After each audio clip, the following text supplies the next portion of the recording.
It's a really interesting texture. It is not one that I haven't had something like this before.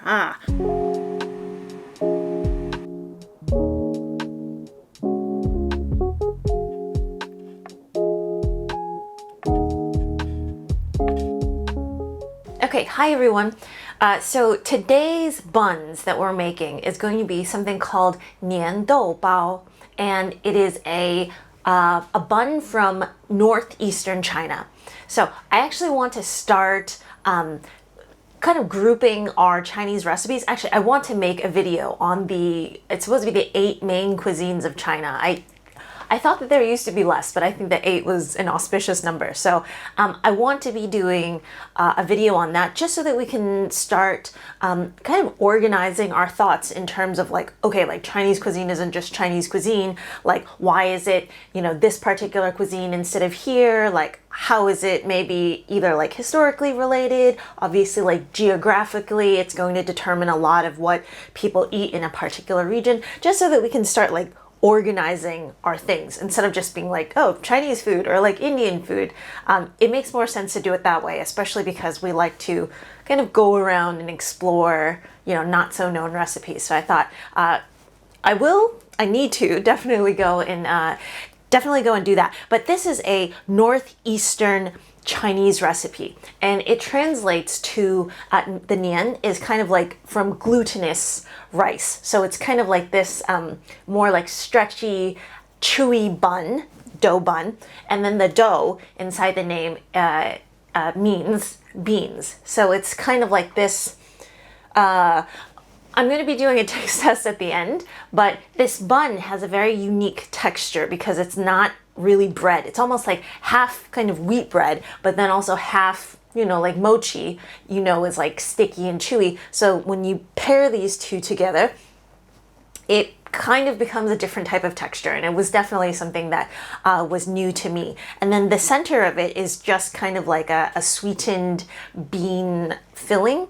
Many of the times people will use adzuki beans because usually whenever we pair something sweet, we use like adzuki beans with sugar. But actually, in the Northeast, they say that they use something more likened to like kidney beans, and then sweetening them up that way. And kidney beans are interesting because to me, they taste a little bit more like savory. Like I pair kidney beans with like, something like proteiny with meat, something salty versus something sweet. So that is going to be an interesting combination as well. So yeah, I think that's all that I have to say. So let's start the recipe, wait for the taste test, and be amazed.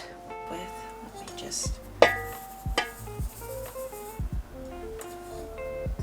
So I have 150 grams of cornmeal, and then to that, I'm just going to add some boiling water.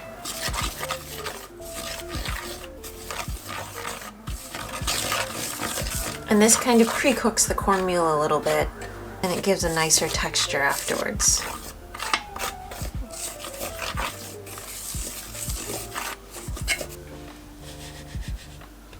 Millet flour.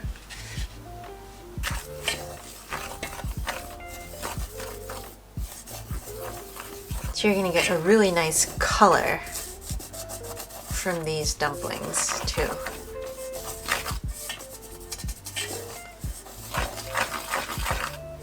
I'm going to add in some glutinous white rice flour. You could totally do this with a brown glutinous rice flour, but I did not make any in advance because I usually like to soak my rice and do all of that beforehand. So you could very much make this a lot more hearty as well.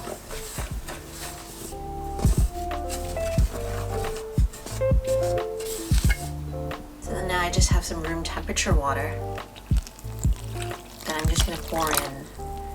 And I'll figure out how much it is and I'll put it down below, but sometimes it's just how much the flour can take on this particular day.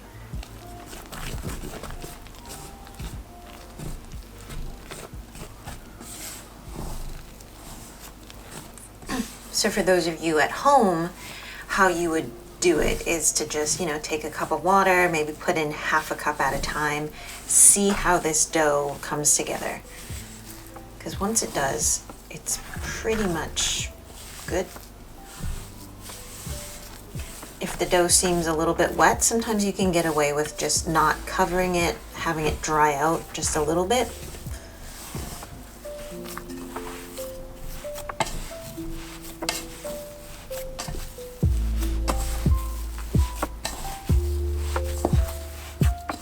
With a gluten-free dough, it can get a lot more crumbly, so that's why the boiling water at the beginning can sometimes help with that. Get some of the starches going, and then you start working with more of like a dough with gluten where it actually sticks together. But even now you can kind of see it breaks apart very much like a gluten-free dough. Okay? So the interesting thing about this dough is after this is done, you're actually going to put it aside for about 12 hours to a day. And you want to knead it with your hands because get some of that good hand bacteria. And you want this to kind of ferment overnight because the dough is supposed to taste a bit on the sour side. So that can be pretty interesting. I imagine in the summertime, you can probably get away with, 12 hours to a day, fine. Maybe in the winter time, it's a little bit longer, but no good way to gauge that unless you have a taste of the dough. So I'm just gonna, let's see, put a piece of cloth on it. And we'll see this dough tomorrow. Okay, so now time for the filling. I have been told that usually what they'll use in the northeastern region of China is actually more like kidney beans as opposed to red adzuki beans. So I had some of these, if you remember the Dr. Gregor beans that he sent me. So I made some of those, and so they're nice and soft right now. Strain that out, and then typically it's just sweetened with beans and some kind of a sweetener like sugar.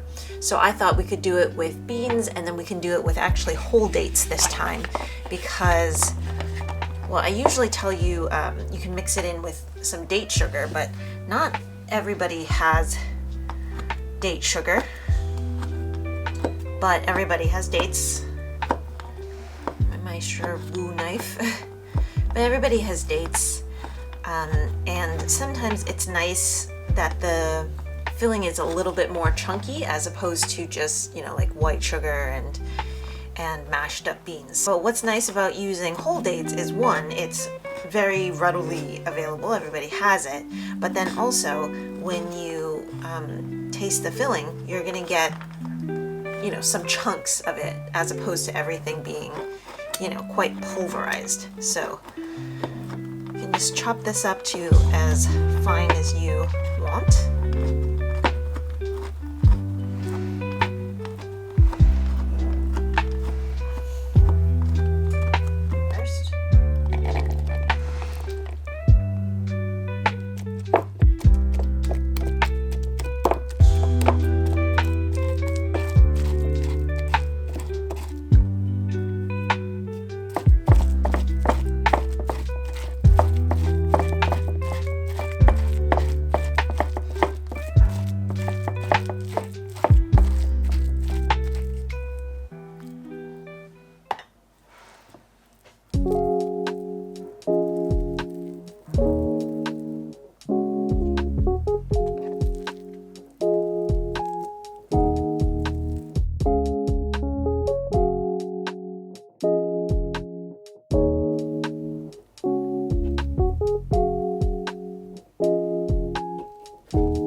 Moved it over to a smaller bowl, but what you can smell yesterday was kind of the sweetness of the corn, the millet, kind of the sweetness of grain. But now 24 hours later, you kind of kind of smell like a little bit of tanginess, which is actually quite nice. I'm surprised that it happened so quickly because my kitchen is not necessarily that warm. Okay, so I'm just gonna knead this back together and then we'll start filling them. There's the thing though, with my cornmeal, I feel like my cornmeal could have been milled a little bit more fine. So you can definitely, for my dough anyways, you can feel the cornmeal. So it kind of breaks up the dough a little bit more. So when you actually do fill this afterwards, just kind of be prepared that it might crumble a little bit, but that's completely okay.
Okay, so let's give this a try. This is right out of the steamer. I didn't open the steamer, but I did let it cool for about 15 to 20 minutes. It's, off the bat, it has an interesting texture. I'm more used to like, when I steam glutinous rice doughs, usually they're really stretchy, they're like really gooey, right?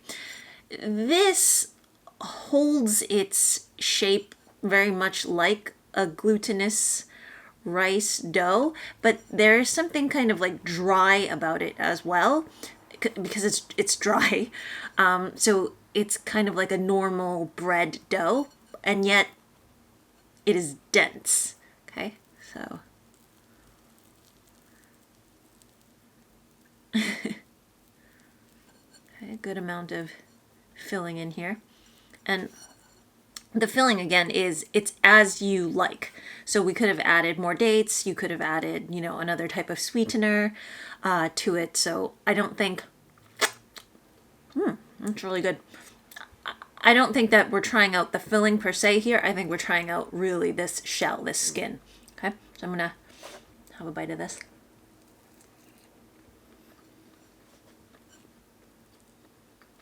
This is a really, this is a really interesting texture. It is not one that, I haven't had something like this before. The texture of this tastes like if you had a very, very thick batter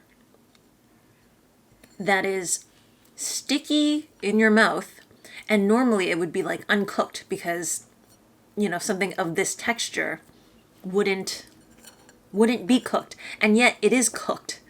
Okay, so I'm going to try to give you an idea of this in my hands.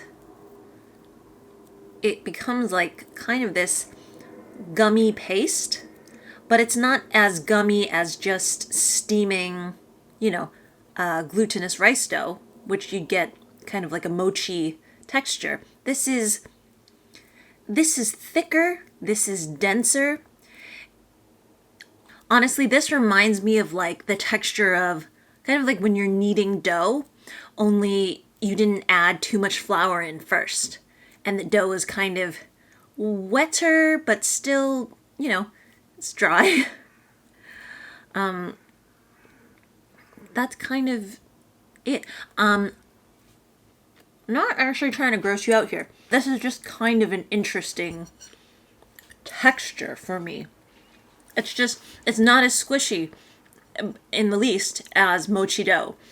It is like kind of maybe half, but it is slightly grainy from the millet, from the corn, and it is slightly like thicker and more dense. Almost like you were having kind of like a wet dough, but it's still dry. Let's go on to the flavor. In terms of the flavor of the bun as a whole, it's actually really good. I thought that the beans wouldn't be sweet enough, and I think in normal circumstances they aren't sweet enough, but I think by not adding too much sweetness, you get kind of like a savory flavor and a sweet flavor whenever you bite into the dates, which is actually really nice. Like, I don't really like everything just being super overpowering all the time, so that's really nice. The dough itself is very interesting. You do get all of the sweetness of like corn and millet and just like generally the sweetness of grains come through, but then kind of on the sides of your tongue, you get this like little bit of tanginess, a little bit of sourness. And that can be really nice because, you know, grains kind of taste like grains. It's a very neutral flavor. Beans are kind of a very neutral flavor. You get a little bit of the dates, but then the sourness kind of like, I don't know, peps things up a little bit. It's not very sour. It's just a little bit sour. So I'm guessing if you wanted it more sour, you just, you know, ferment it maybe another 6 hours, maybe another 12 hours, and then play around with it like that. But yeah, it is a very... I always test these things out for you and it ends up looking kind of weird, but let me just...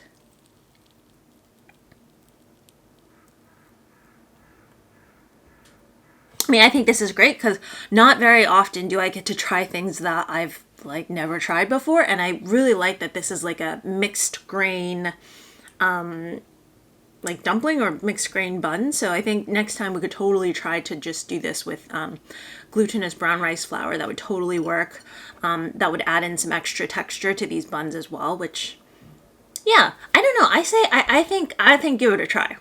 It's kind of interesting. Don't make too much, you know, in case you don't like it, but yeah.